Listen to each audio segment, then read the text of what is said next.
Yang ditunjuk-tunjuk itu ala kadarnya saja. Kenapa? Balik lagi ke situ, gurunya nggak ada. Maka penting kita merubah paradigma, Bapak Ibu. Kemarin dari beberapa pelatihan yang sudah dilaksanakan, ada guru yang bertanya, gimana tuh Bu? Yang satu berkebutuhan khusus, yang satu normal. Bagaimana kita mengajarnya? Saya bilang, Pak, kalau Bapak mengajarnya dengan cara Bapak sekarang, pola pikir Bapak masih paradigma sekarang, ya pasti Bapak bingung, nggak akan bisa. Ada satu yang kita kurang paham, menghadapi anak disabilitas tidak boleh kita yang menjatah, mewajibkan, memberi beban tentang pengetahuan mana yang harus dia kuasai, pengetahuan mana yang mau dia pelajari. Sama kan dengan kurikulum Merdeka. Ternyata anak normal pun tak boleh rupanya dibegitukan. Itu yang menjadi penyebab kenapa kurikulum Merdeka ini lahir. Karena setelah diteliti, anak-anak Indonesia setelah sarjana pun banyak yang tidak mandiri pola berpikirnya. Berpikir maksudnya menentukan, mengambil keputusan. Itu terjadi kepada sebagian besar generasi muda Indonesia. Tamatan mana itu?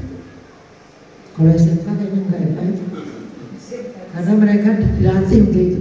Kalau tamatan SMA ini biasanya mau apa-apa masih manggil mamanya lagi. Udah SMA.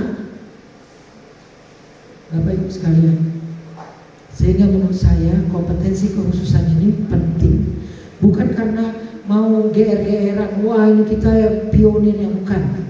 Tadi seperti kata Pak Kacap, manfaatkanlah momen ini, Bapak Ibu nanti kembali ke tempat tugas masing-masing, jadilah virus baik untuk mengembangkan kompetensi kekhususan ini kepada guru bidang studi yang lain. Dan dari sini juga kita bisa belajar. Sebenarnya untuk meningkatkan kompetensi itu tidak butuh biaya besar.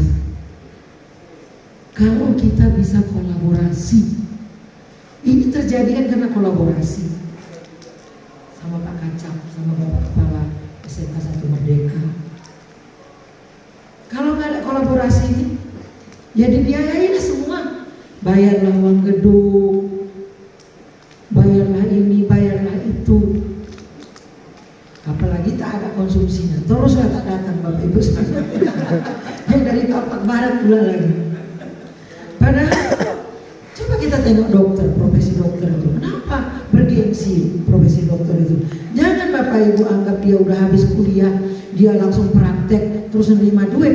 Enggak, mereka itu punya kewajiban kepada dirinya sendiri, mewajibkan dirinya sendiri, ikut seminar. Semakin jauh kelas seminarnya itu mungkin internasional, semakin tinggi gengsinya.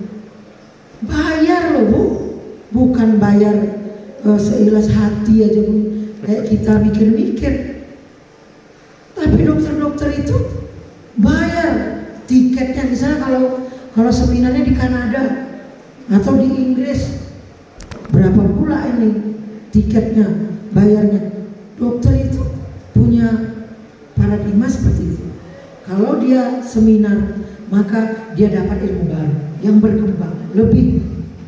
Maka ketika dia pulang, gengsinya karena itu yang harus kita bangun.